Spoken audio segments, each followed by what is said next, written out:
Hey folks, thanks for checking the video out. Today I want to take a look at editing guitars in Logic Pro, or more specifically editing metal guitars in Logic Pro, because metal is a genre that demands perfection. It needs everything tight, it needs all those chugs to be chug chug chug chug chug, not chug chug chug chug chug chug, if you know what I mean. Everything needs to be kind of to the grid, or as to the grid as we can get away with. And I want to take a look at 3 different ways that we can transform guitars and make them as tight as possible to the drums. So take a listen to a quick before and after. The before is before any editing at all on the guitars, and then after is when they've been edited, when they're as tight as I can make them to the drums. Check it out.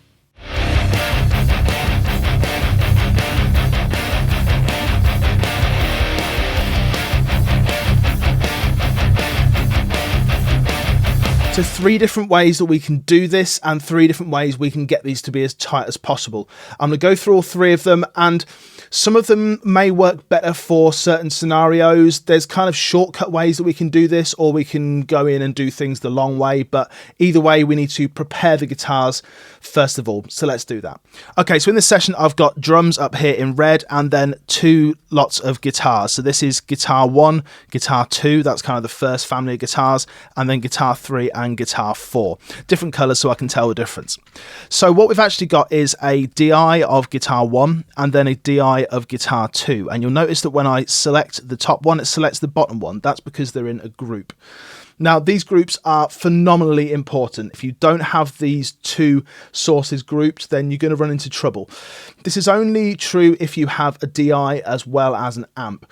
And I will say, if you just have an amp track, it's not going to be as easy as if you have a DI as well. But a lot of people are kind of getting smart to the idea of recording a DI now. You may be using an amp sim, or you may just record it just for editing purposes, and you really should. So if I go into the mixer, you will see that guitar 1 DI and guitar 1 amp are in a group called guitar 1, and then guitar 2, 3 and 4.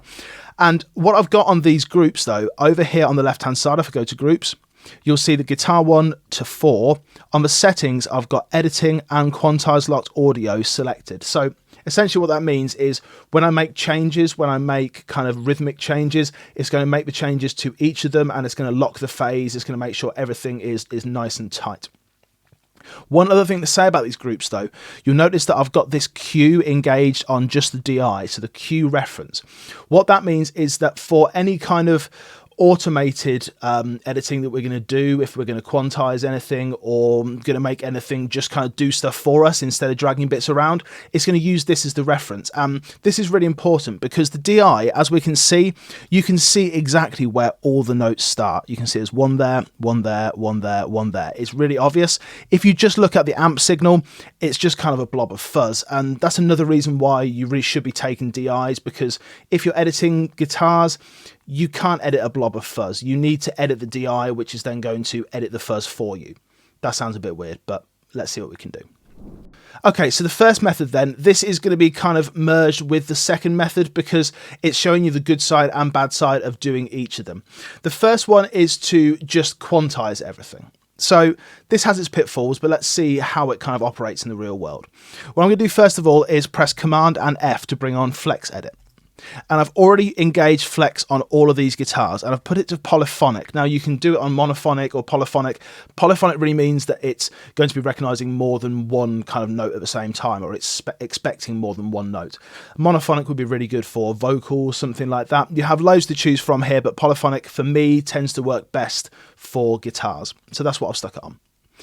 And then I just want to draw your attention over on the left-hand side here to the Quantize section. So if I select this DI guitar, remember it's going to select this one as well, Quantize is currently off. Now, we can quantize these guitars so that it locks everything into time. So if you take a look at this guitar track, it starts kind of just before bar 5, and we want it to start bang on bar 5. So if we just select this region for a start, which will select both of them, and go to Quantize and go to 8th note. So 8th note, or for us in England, is quavers, and that's the 1 and 2 and 3 and 4 and that's what this kind of guitar riff is playing. So if I play the riff just once again, just so you can kind of hear it.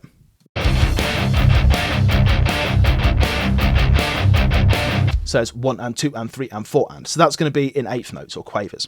So let's scroll back to the beginning. Let's select this and we're going to go quantize off and we're going to turn that to eighth notes. And just watch all these little blobs. They're just going to move slightly. So it's just locked them to the grid. So now this note starts bang on number 5. This one starts on the and. This starts on the 2 and 3 and 4 and. So we've only done one. So let's do the other ones as well and just kind of lock those to the grid and just see what kind of happens. So eighth note, you're going to see all those move. Boom, just like that. Let's have a little listen to how that actually sounds, because although this seems like a bit of a magic wand kind of thing where you can just make everything just lock into place, it's not without its downfalls. Sometimes it just sounds a little off. So let's take a listen.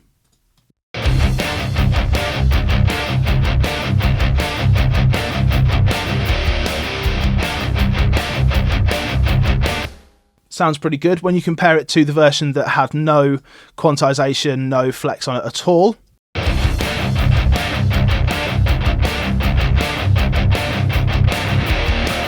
It sounds a little loose, especially in that kind of left-right divide, because some of these guitars are panned to the left, some of them are panned to the right. If you get two notes that are not quite at exactly the same time, you're going to get that kind of flam, like a boom, and it's just going to drag your ear away from it, which is not what you want.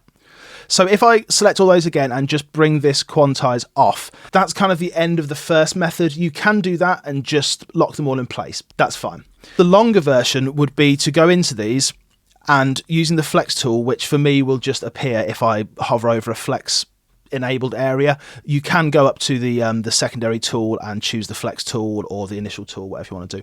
And you can grab this and say, right, let's go over there, and then this one needs to go over there. And you'll notice that as I'm doing this on the top track, the second track is moving along with it as well, because I've got them grouped, I've got them locked and quantized locked, and they're all going to marry up nicely. When I move something in the top, it's going to move in the bottom as well. So that's kind of a long-winded way of doing it, but it works, and it works a lot more robustly than Quantize, because Quantize can kind of listen to something and say, well, I think that's a note, where it may just be like a little knock on a string or something like that. So that's the really long-winded way of doing it, that you can actually get a little bit more involved in it, and it's going to get you, I think it's going to probably get you a better result, because you can be a little bit more manipulative over it, and you can actually get a little bit more involved and listen to this section. Is that a note? Is that a chug? What is it? But that is a very long-winded way of doing it. So that's kind of number 2. And if you have the time and the resources to go into that and move stuff with all your flex tool, then that's always going to get you what I think is going to be a better result, because you're listening and you're going along at each note and kind of getting involved in it. But the third one is really interesting, because this is kind of a cross between the two. It's quantizing stuff, but it's quantizing stuff if. So we know that these drums are more or less locked exactly to the grid. I say more or less because they're not perfectly locked to the grid, because that kind of loses maybe a little bit of the feel, and we don't necessarily want that. But another thing you'll notice is that I've got a star over here on the kick. Why have I got that, you might ask? Well, if you control click on one of your tracks, go to track header components and then go to groove track, I've got a tick on there. Now, I did a video on how to use the groove track before, so you can check it out at the top and in the description. A really kind of in-depth understanding of the groove track. But essentially what you can do is you can tell one track to listen to another track, get information about the rhythm of that track, and then edit your second track based on the first track. So in this scenario, we're going to use the kick drum as the guide. So that's the star. That's the one that everything's listening to. And then if we go down to our guitar tracks, I'm just going to undo those flex edits that I just made. You'll see that we've got a tick box over here. Now, when I click the tick box, for a start, before I've ticked it, it comes up and says match groove track. So it means that this guitar is going to match what's happening on the kick. Because I've got them grouped, because I've got them edit grouped, when I select that on the first one, you'll see that it moves the second one as well. And it also ticks the second box for me. So if I do that on the third one, it's going to marry them all up and check them all for me. So this groove track is kind of a halfway house between the two. It's not a completely manual method. It's not a completely robotic quantized method, but it's kind of separating the two, where it's quantizing it, but it's quantizing it to something else. It's quantizing it to something a little more human, or something in the track that may not be perfect to the grid, may not be perfect to the click, but it's perfect for this song. Because if you've got a guitar track that is perfectly in time to the grid, but the drums aren't in time, then the guitar sounds out of time because it's not in time with the drums.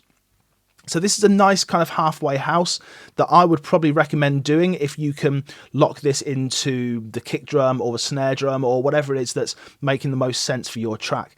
If you're in metal and you've got kind of some double kick stuff going, and then you've got some picking which is aiming to lock in identically with that kick drum, this is going to be an absolute lifesaver for you, because you can just make this one track lock in perfectly with the guitar. So now I've got this groove track enabled. Let's take a listen to how it kind of locks in with the guitars compared to how it sounded before without that groove track. So let's actually go for non-groove track first so we can hear it in its kind of original state, and then we'll bring in the groove track.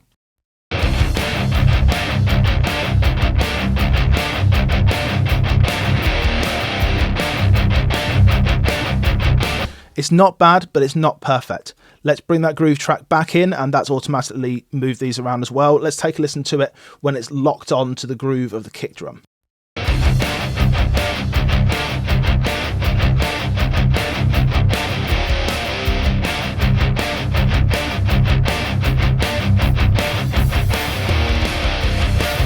It's loads tighter than the original state, and there's kind of less room for error because, as we said, if that kick drum isn't absolutely bang on to the grid, then you're going to have problems. If your guitar is bang on to the grid but your kick drum isn't, it's as good as everything else being out of time because it doesn't sound right.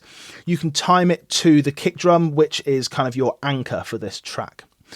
So 3 different ways that I've found are really useful there. The Quantize way of doing things is more of an automatic, quick and dirty way of doing it, but it's not without its pitfalls. Sometimes it may recognize something that isn't a note as a note and it will move it. It's a whole other thing, but it can be a little problematic. The manual method is probably going to get you a really good result, but it is time consuming. It does take time to kind of go through every single little note, but you can listen, and you can listen along the way and make sure that everything is perfect. The groove track is kind of a happy medium between the two. It's making everything perfect, but it's making it perfect relative to your track. And that is the key thing. It's making it perfect to the kick drum, which is anchoring the whole track together. So it's perfectly in time with the rest of the track, not necessarily perfectly in time with the rest of the grid, which may not be the exact same thing. I hope it's been useful for you. Editing metal guitars can be a bit of a minefield. As we say, it's a genre that demands perfection. It needs to be perfect, and getting this editing down, as you progress, you'll get this faster and faster, and you'll be able to edit your metal tracks so much quicker. Let us know what you think. Has it been useful for you? I'll see you again soon. Take care.